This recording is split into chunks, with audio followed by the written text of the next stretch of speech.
Assalamualaikum warahmatullahi wabarakatuh.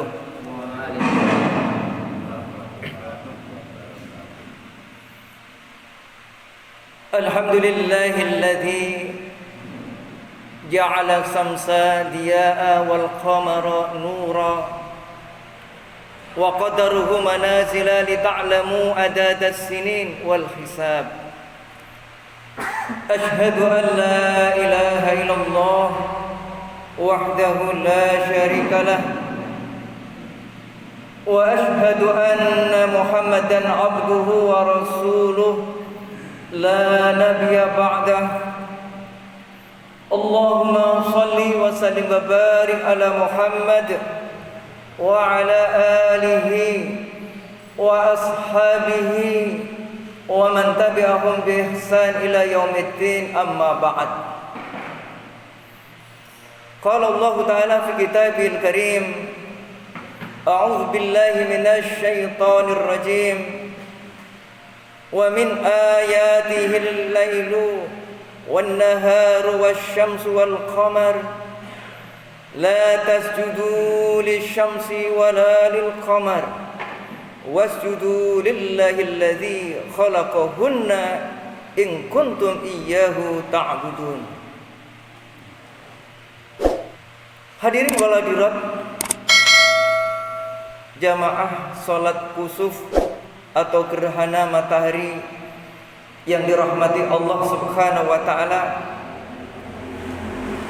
marilah kita bersama-sama memanjatkan puji syukur alhamdulillah kehadirat Allah Subhanahu wa taala atas segala karunia-Nya yang Allah limpahkan kepada kita semua, sehingga sampai saat ini kita masih bisa menjalankan ibadah puasa Ramadan dan bertepatan di hari akhir bulan Ramadan kita juga bisa melaksanakan yakni salat kusuf atau salat gerhana matahari di tempat yang mubarakah ini dalam keadaan sehat walafiat. Salawat dan salam semoga senantiasa Allah limpahkan kepada uswah kita Rasulullah Muhammad sallallahu alaihi wasallam, keluarganya, para sahabatnya, para tabi'in, para tabi'it tabi'in, dan juga kepada siapa saja yang senantiasa istiqamah dalam melaksanakan sunnah-sunnahnya. Mudah-mudahan kita diakui sebagai umatnya yang berhak menerima syafaat di yaumil qiyamah. Amin, amin ya rabbal alamin. Hadirin wal hadirat jamaah salat gerhana matahari yang dirahmati Allah Subhanahu wa taala, siang hari ini kita melihat fenomena alam berupa gerhana matahari yang dimulai tadi pukul 9.29 waktu Indonesia bagian barat, kemudian mencapai puncaknya pada jam 10.54 dan nanti diakhiri gerhana ini pada pukul 12.14. Masyarakat muslimin yang dirahmati Allah Subhanahu wa taala, terjadinya gerhana matahari ini merupakan bukti dari tanda-tanda kekuasaan, dari tanda-tanda kebesaran Allah Subhanahu wa taala. Allah Subhanahu wa taala berfirman di dalam Al-Qur'an surat Yasin ayat 40, La syamsu yanbaghi laha an tudrikal qamar walal lailu sabiqun nahar wa kullun fi falakin yasbahun. Tidaklah mungkin bagi matahari mengejar bulan, dan malam pun tidak dapat mendahului siang. masing-masing beredar pada garis edarnya atau orbitnya masing-masing. Ayat ini menjelaskan bahwa terjadinya gerhana adalah ketika matahari, bulan, dan bumi berada di dalam satu garis lurus. Jika bulan menghalangi cahaya matahari ke bumi, maka itu adalah gerhana matahari. Tetapi jika bumi menghalangi cahaya matahari sampai ke bulan, maka disebut dengan gerhana bulan. Itulah fenomena alam yang kadang sering terjadi. Allah Subhanahu wa taala menciptakan bulan sebagai cahaya, matahari sebagai sumber cahaya, dan Allah menciptakan orbit atau garis edar segala benda langit untuk kehidupan manusia di bumi, dan sebagai tanda kekuasaan Allah bagi orang-orang yang berfikir. Ma'asyiral muslimin yang dirahmati Allah Subhanahu wa taala, Rasulullah sallallahu alaihi wasallam memerintahkan kepada kita jika terjadi gerhana matahari atau terjadi gerhana bulan untuk memperbanyak doa kepada Allah, mendirikan sholat gerhana, dan juga bertakbir, juga bersedekah. Rasulullah sallallahu alaihi wasallam bersabda di dalam hadis yang diriwayatkan Imam Al-Bukhari, "Inna samsa wal qamar ayatani min ayatillah la yaksifani li mauti ahadin wala li hayatihi fa idza ra'aitum dzalika fatullah wa kabbaru wa sallu wa tasaddaqu." Sesungguhnya matahari dan bulan adalah dua tanda dari sebagian tanda-tanda kebesaran Allah, dan tidak akan mengalami gerhana disebabkan karena mati atau hidupnya seseorang. Jika kalian melihat gerhana, maka perbanyaklah dengan doa, karena potensi untuk terkabulnya doa ini lebih besar ketika kita bisa memanfaatkan momentum di mana doa-doa ini diijabahi oleh Allah Subhanahu wa taala. Juga Allah perintahkan melalui Rasulnya untuk memperbanyak takbir dan mendirikan sholat serta memperbanyak bersedekah. Hadirin sekalian yang dirahmati Allah Subhanahu wa taala, gerhana matahari adalah ayat kauniyah untuk menunjukkan kebesaran Allah. Dan dalam setiap ayat yang Allah turunkan, baik itu ayat Qur'aniyah yang berupa untaian kata yang kita baca dalam Al-Quran, maupun ayat kauniyah yang kita saksikan dalam keindahan alam, Allah mengingatkan kita agar peristiwa-peristiwa semacam ini hendaklah kita pandai untuk mentazaburi, pandai untuk mengambil ibrah serta pelajaran dari kejadian-kejadian fenomena alam seperti yang terjadi saat ini. Lantas apa ibrah atau pelajaran yang bisa kita ambil dari peristiwa gerhana matahari? Yang pertama, Allah ingin menunjukkan kekuasaannya, keagungannya tanpa batas. Bayangkan matahari, bulan, bumi, serta benda-benda langit yang jumlahnya miliaran, semua ada dalam genggaman Allah. Semua tasbih, sujud kepada Allah Subhanahu wa ta'ala. Dan benda-benda ini tidak pernah membangkang. Makanya Allah katakan di dalam Al-Quran, Yusabbihu lillahi ma fis samawati wa ma fil ard.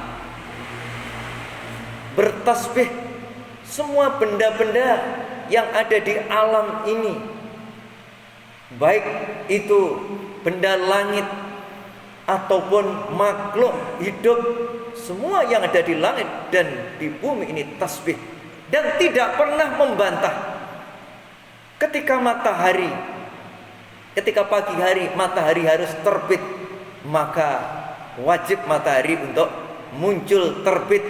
Itulah bentuk ketundukan, bentuk sujud, bentuk tasbih dari matahari ataupun benda-benda yang lainnya.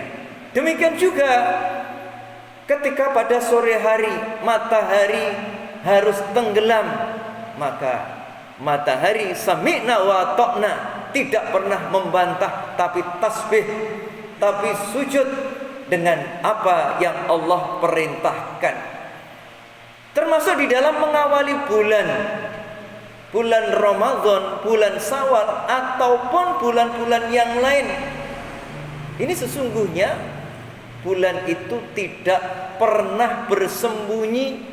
Bulan itu tunduk kepada Allah. Kalau pada saatnya sudah muncul di bulan baru atau new moon, maka ia akan muncul.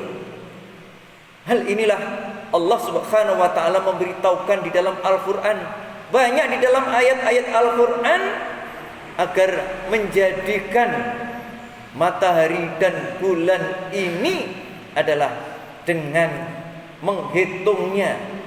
Tentunya ini adalah bagi ahli hisab yang mereka mampu untuk menghisab peredaran matahari dan bulan. Sehingga dari sinilah maka akan mudah sekali untuk menentukan kapan awal bulan baru, dan tidak perlu untuk kita melihat dengan mata telanjang. Karena begitu sulitnya, karena adanya aspek kabut, karena polusi yang ini sangat mengganggu sekali. Maka ilmu Allah inilah, hisab inilah seharusnya yang menjadi ukuran patokan. Karena Allah sudah mengingatkan, dan ini tidak bisa dibantah lagi. Makanya seorang ulama besar, Imam Subki, di dalam kitab I'anatut Talibin mengatakan bahwa sesungguhnya hisab itu adalah qat'iyun, pasti. Sementara ru'yat itu adalah dhanniyun, tidak pasti. Nah, ini yang menjadi pegangan, yakni para ulama tempo dahulu, ya, seorang fuqaha as-Subki dari mazhab asy-Syafi'i. Masyarul muslimin yang dirahmati Allah Subhanahu wa taala. Kemudian yang kedua, ibrah yang bisa kita ambil dari peristiwa gerhana matahari ini adalah Allah ingin melihat manakah di antara hamba Allah yang taat dengan mengikuti sunnah-sunnah Rasulnya, dan manakah hamba Allah yang hanya mencari kesenangan dan kepuasan hati.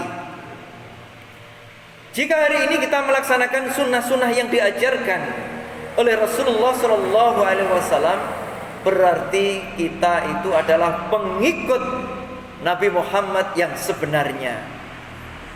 Namun jika peristiwa ini kita hanya sekedar mencari sudut yang paling ideal untuk bisa melihat gerhana matahari, berarti kita hanya ingin mencari kepuasan diri. Dan ketahuilah, di antara syarat utama untuk bisa masuk surga adalah taat dan mengikuti sunnah-sunnah Nabi Muhammad SAW. Rasulullah SAW bersabda di dalam hadis yang diriwayatkan oleh Imam Al-Bukhari, kullu ummati yadkhulunal jannah, semua umatku nanti akan masuk ke surga, ila man aba, kecuali orang yang enggan. Qalu, lantas para sahabat bertanya, ya Rasulullah, wa man ya'ba, "Ya Rasulullah, siapakah orang yang aba, orang yang enggan itu?" Qala, lantas Rasulullah bersabda, "Ata'ani dakhalal jannah." Siapa yang taat, siapa yang mengikutiku, dakhalal jannah, maka ia dijamin masuk surga. Wa man asani, siapa yang mereka enggan, ingkar, tidak mengikutiku, maka dia akan mendapatkan neraka. Itulah orang-orang yang enggan.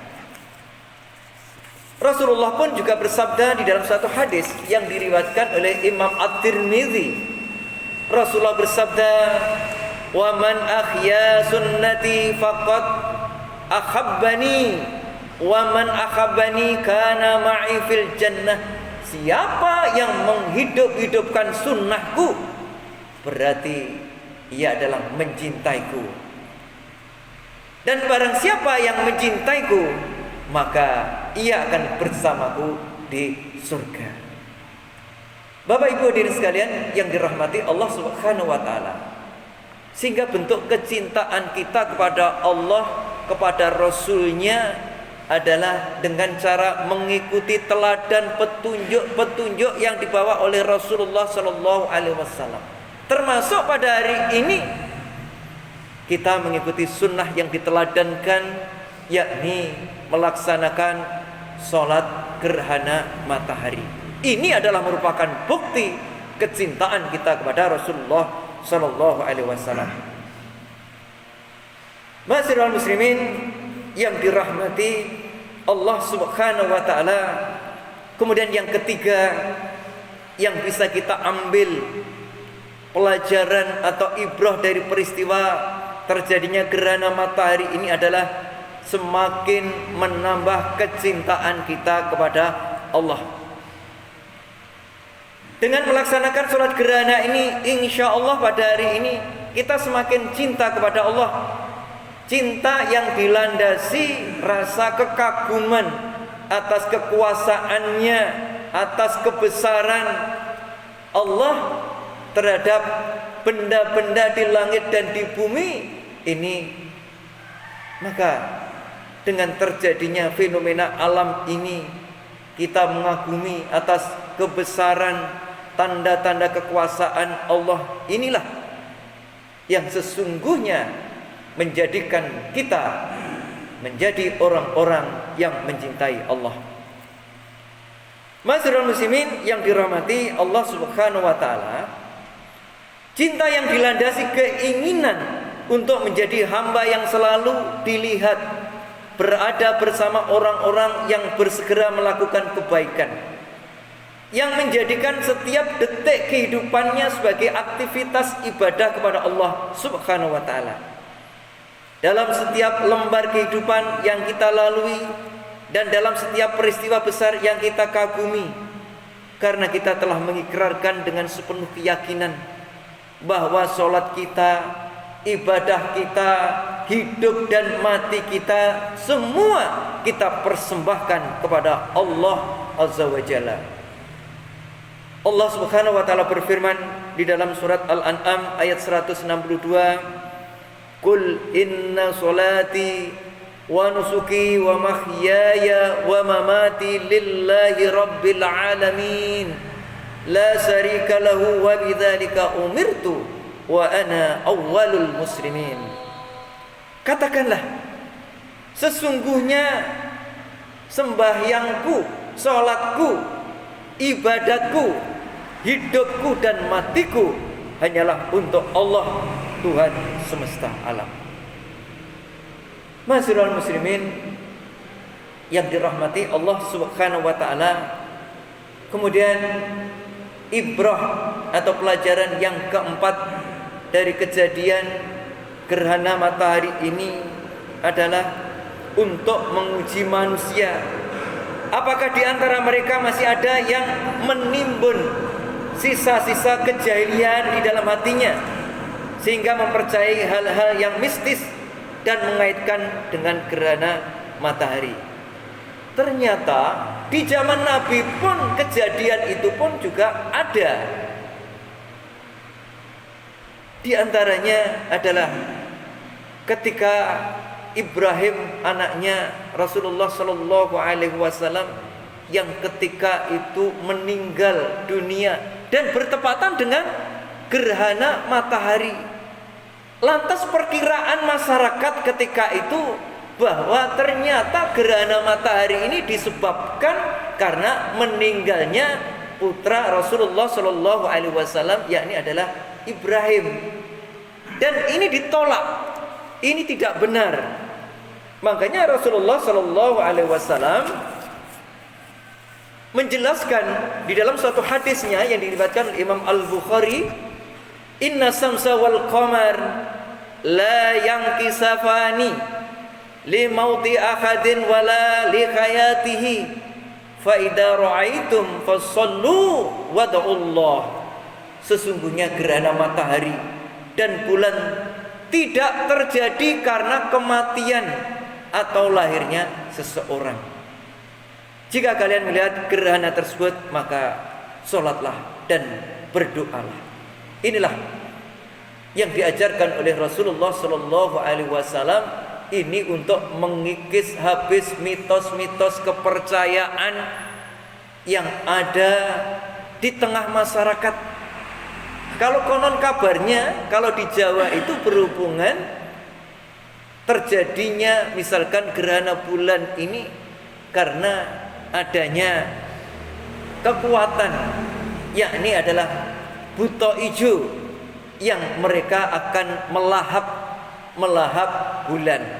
Lantas masyarakat mencoba untuk mengusirnya dengan berbagai macam suara. Ini diantara mitos yang berkembang di dalam masyarakat. Tapi alhamdulillah, seiring dengan pergantian waktu, seiring dengan kemajuan zaman, maka sedikit demi sedikit hal itu sudah mulai ditinggalkan. Masyiral muslimin yang dirahmati Allah Subhanahu wa taala, yang terakhir sebagai ibrah atau pelajaran yang bisa kita ambil dari peristiwa gerhana matahari ini adalah seolah-olah Allah pengen membuka wawasan berpikir manusia dan mengukuhkan, sekali lagi mengukuhkan bahwa hisab itu adalah ilmu Allah. Oleh karena itu hisab itu jangan sampai ini dibantah. Karena Allah yang mengajarkan ilmu hisab ini berdasarkan ayat-ayat Al-Quran yang begitu banyak. Dan Allah sampaikan bahwa peredaran matahari dan bulan itu terdapat buruj. Itu terdapat buruj yang itu bisa dihitung ya, seperti ilmu eksak. Kalau 1 ditambah 1 selamanya akan 2. Demikian juga ketepatan dari hisab ya. Oleh karena itu kalau ini diadu dengan yang namanya ru'yat, yang kebenarannya itu adalah nisbi, kebenarannya itu tidak pasti. Bahkan tadi saya sampaikan menurut Imam Subki di dalam kitab I'anatul Talibin, kemudian di dalam juga kitab Kaifa Nata'amal Ma'asunnah Nabawiyah yang ditulis oleh Syekh Dr. Yusuf Qardawi, yang mengatakan bahwa hisab itu adalah qat'iyun, adalah benar pasti adanya. Sementara ru'yat, melihat dengan teropong dengan bantuan itu, ini adalah dhanniyun, tidak pasti. Sehingga Bapak Ibu sekalian, mungkin 20 tahun ke depan atau 30 tahun ke depan, ru'yat ini adalah dianggap usang dan akan ditinggalkan. Oleh karena itu 60 negara lebih berhari raya ini pada tanggal 21 hari Jumat ya, 21 Jumat besok sudah berhari raya. Sementara Mabim ya, termasuk Indonesia, Malaysia, Brunei, Singapura masih mempertahankan yang namanya ru'yat ini dengan kriteria 3 derajat. Kemarin 2 derajat, kemudian diangkat lagi 3 derajat. Ini semakin menambah perbedaan itu. Tapi insya Allah rakyatnya pun juga cerdas ketika mereka memahami persoalan ini. Insya Allah dipastikan Jumat ini adalah serentak. Bahkan di pondok-pondok pesantren Falaki, misalkan saja di pondok di Kediri, Ploso, itu jelas melaksanakan juga sama, yakni adalah di hari Jumat. Kemudian di Pare, di Pondok Pare, di Nahdlatul Kencong, Nahdlatul Ulama juga sama. Rata-rata pondok yang mereka eksis dengan yang namanya hisab ini sama. Mudah-mudahan ini membuka cakrawala dengan adanya kejadian gerhana matahari ini. Betul. Jadi gerhana matahari bulan itu bisa dihitung per menit, per detik, apalagi hanya hari. Berkaitan dengan masalah pergantian hari justru sangat bisa dan sangat mudah secara hisab. Sehingga wujudul hilal ini sudah muncul di Jogja, itu sudah muncul hilal yang menandakan bulan baru, yakni besok insya Allah akan muncul. Ya, ini nanti sore selepas pas maghrib itu ya menurut hisab sudah nanti muncul 1 derajat lebih. Artinya bulan baru Nyumon itu adalah sudah wujud dan sudah nampak. Demikian Bapak Ibu hadirin sekalian yang dirahmati Allah Subhanahu wa taala. Mudah-mudahan Allah senantiasa menguatkan kita ya untuk melaksanakan kebenaran ini. Mari kita memohon kepada Allah Subhanahu wa taala, memohon ampunannya, memohon agar kita senantiasa mendapatkan rahmat dan taufiknya. Semoga amalan yang kita lakukan di bulan Ramadan ini diterima oleh Allah Subhanahu wa taala. Bismillahirrahmanirrahim. Alhamdulillahirabbil alamin. Allahumma shalli wa sallim wa barik ala Muhammad wa ala ali Muhammad walhamdulillahirabbil alamin. Allahumma ighfir lil muslimina wal muslimat wal mu'minina wal mu'minat al ahya'i minhum wal amwat innaka sami'un qaribun mujibu da'wat. Allahumma la tada' lana ya damban illa ghafartahu wala hamman illa farajtahu wala dainan illa qadaitahu wala hajatan min hawaiji dunya wal akhirah ila qadaitaha ya arhamar rahimin. Allahumma inna nas'alukal huda wat-tuqa wal afafa wal ghina. Allahumma arinal haqqa haqqan warzuqna ittiba'ah wa arinal batila batila warzuqna istinabah. Rabbana hab lana min azwajina wa dhurriyyatina qurrata a'yun waj'alna lil muttaqina imama. Rabbana atina fid dunya hasanah wa fil akhirati hasanah wa qina azabannar. Subhana rabbika rabbil izzati amma yasifun wa salamun alal mursalin walhamdulillahi rabbil alamin. Assalamualaikum warahmatullahi wabarakatuh.